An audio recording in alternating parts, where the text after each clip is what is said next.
The Green Party is making history today. According to one source, 45 women have run for president in primary elections in the United States in the 20th century. 22 have made it on the ballot in at least one state in November. Thank you, Green Party, for pulling this history train from the station. But we make history today only because we must. In 2008, after 2 stolen presidential elections and 8 years of George W. Bush and at least 2 years of Democratic Party complicity, the racket is about war crimes, torture, crimes against the peace. The racket is about crimes against the Constitution, crimes against the American people, and crimes against the global community. The racket is even about values that we thought were long settled as reasonable to pursue, like liberty and justice and economic opportunity for all. Yes, Sojourner, there's a lot out of kilter now, but these 2 women, Rosa and me, joined by all the men and women in this room, are going to do our best to turn this country right side up again. That's right.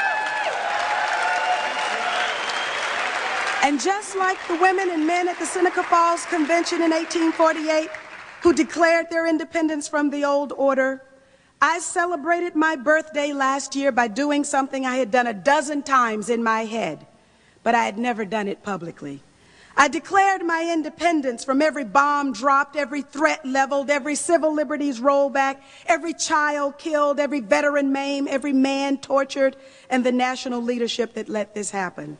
At that pro-peace rally in front of the Pentagon, I noted that nowhere on the Democratic Party's congressional agenda for their first 100 days in the majority was any mention at all of a livable wage, the right of return for Katrina survivors, repealing the Patriot Acts, the Secret Evidence Act, the Military Commissions Act, or bringing our troops home now. Nowhere on the Congressional Democrats' agenda was an investigation into the Pentagon's loss of $2.3 trillion that Rumsfeld admitted to just before September 11th. And nowhere was there any plan to get that money back for jobs, health care, education, and for veterans. Not even repeal of the Bush tax cuts that have helped to usher in, according to some, levels of income inequality not experienced in this country since the Great Depression. And instead of articles of impeachment to hold the criminals accountable, impeachment was taken off the table. And so, taking these words directly from our own Declaration of Independence and from the Seneca Falls document, it is the right of those who suffer from it to refuse allegiance to it. That's right.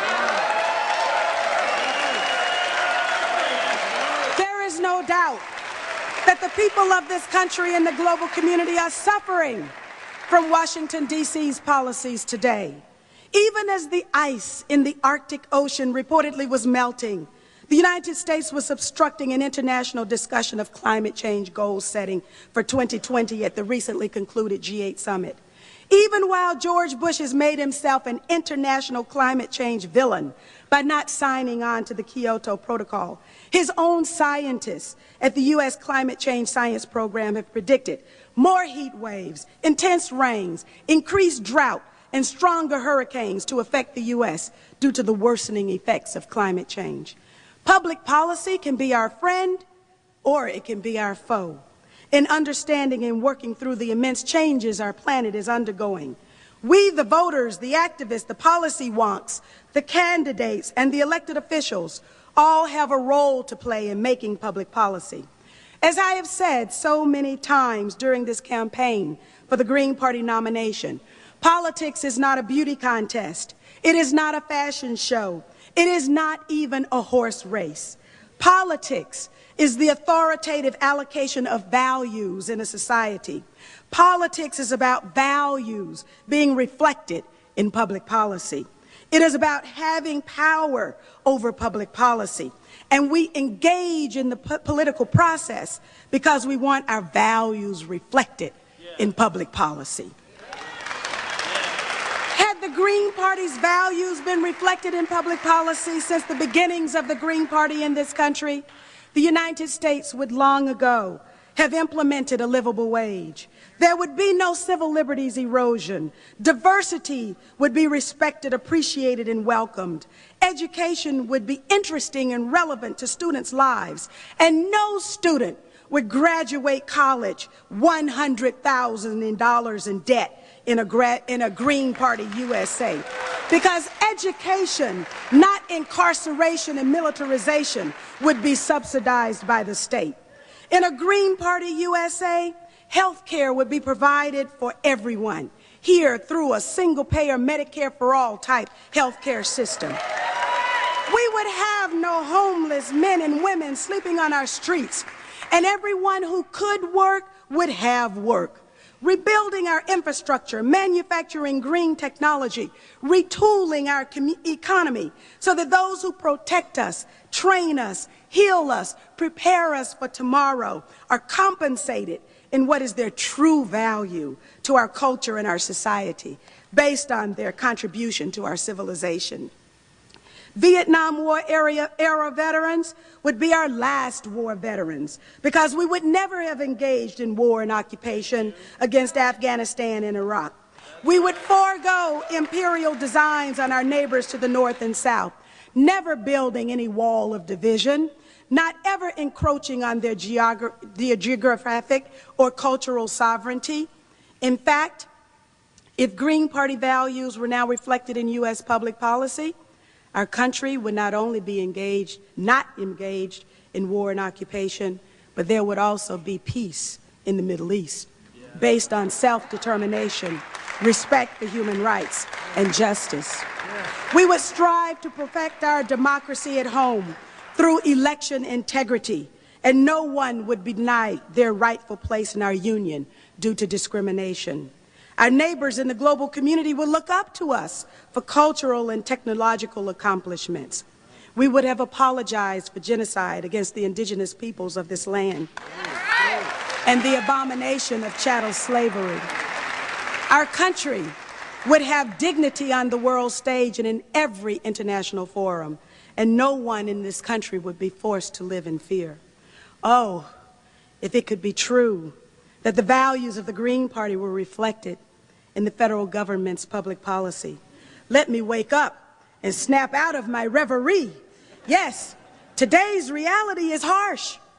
Abu Ghraib, torture, rendition, lying, spying, war, stolen elections, Hurricanes Katrina and Rita, New Orleans, poverty, racial profiling, Sean Bell, the San Francisco 8, Benton Harbor's Reverend Pinckney, the Holy Land Foundation, 91101, embargo, blockade, friendly fire, depleted uranium, white phosphorus, cluster bombs, bunker busters, shock and awe.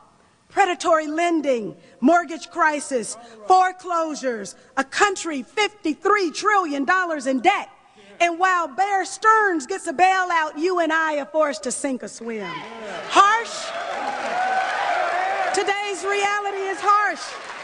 But what's even harder for many to accept and admit is that our quality of life today is the making of the Democratic and Republican parties. What our country has become through their public policy is reflective of their values. We will never get a United States that is reflective of different values if we continue to do the same thing. Those who delivered us into this mess cannot be trusted to get us out of it. That's why I signed up to do something I've never done before, so this country could have something it's never had before. My country, made in the likeness of Green Party values. When my father first started out in the world of politics in Georgia, he began as a Republican because Georgia Democrats would not allow blacks to vote in their primaries. Some of my father's closest friends today are still Republicans because of that history. My father served 30 years in the Georgia legislature as a Democrat. Because of him, I served 4 years in the Georgia legislature, where we were the country's only father-daughter legislative team. And then I went to Congress and I served for 12 years, working with the Democratic Party and its current leadership, representing the state of Georgia. My son grew up playing on the floor underneath my desk in the chamber of the Georgia House of Representatives. His buddies were the legislators down there under the gold dome, who were my and my father's colleagues.